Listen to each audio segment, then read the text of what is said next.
Bonjour à vous, je m'appelle Simon Rochon-Tremblay et je suis accompagné de Martin Morel. Et aujourd'hui, nous venons vous présenter 3 activités de nos ateliers géniaux. Alors, je vais me présenter de façon brève. J'ai étudié en métallurgie à partir de 1994 jusqu'à l'an 2000. Donc, j'ai diplômé à l'Université Laval d'une maîtrise en génie métallurgique. J'ai été ingénieur de procédés pendant 5 ans dans une minière située sur la Côte-Nord.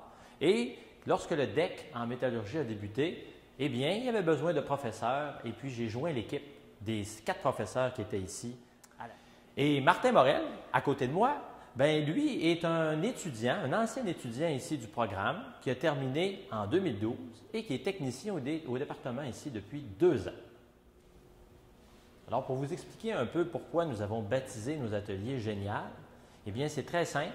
Nous avons associé 3 éléments du tableau périodique que vous voyez ici, c'est-à-dire Ge pour germanium, Ni pour nickel et Al pour aluminium. Nous allons débuter avec notre première activité, mais avant de ce faire, on va d'abord conditionner notre esprit en mode métal. Est-ce que vous reconnaissez cet outil très utile aux chimistes et aux physiciens? Ça s'appelle un tableau périodique. Il contient tous les éléments connus sur cette planète, la planète Terre évidemment.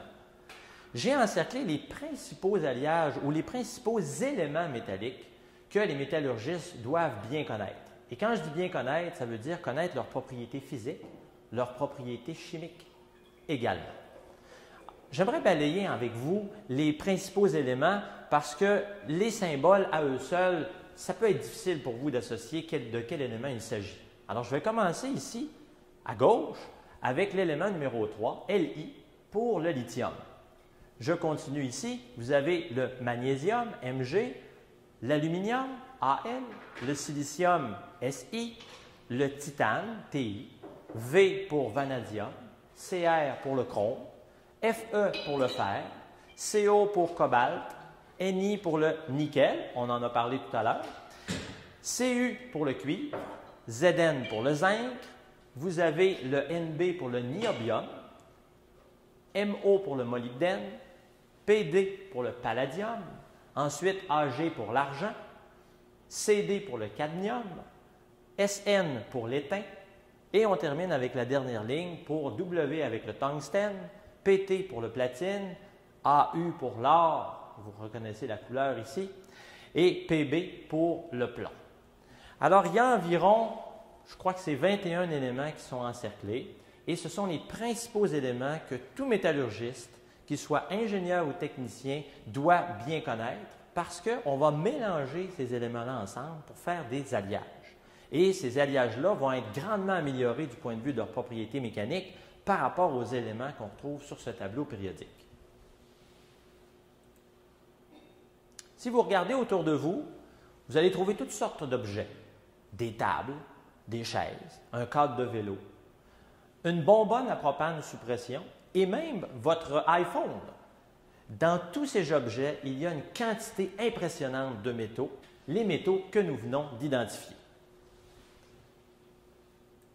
Alors, notre premier jeu s'intitule « Le métal de Terminator ».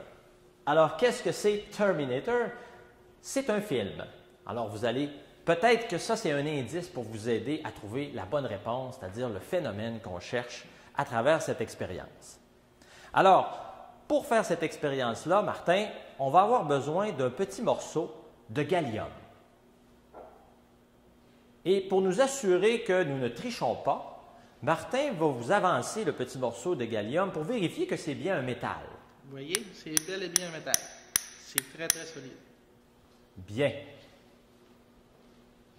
Alors, la question qui vous est posée, c'est la suivante. Qu'est-ce qui va se passer en plongeant un morceau de gallium, comme celui que Martin vient de vous présenter, dans de l'eau à 35 degrés Celsius? Encore une fois, Martin va vérifier avec vous que l'eau est bien à 35 degrés Celsius.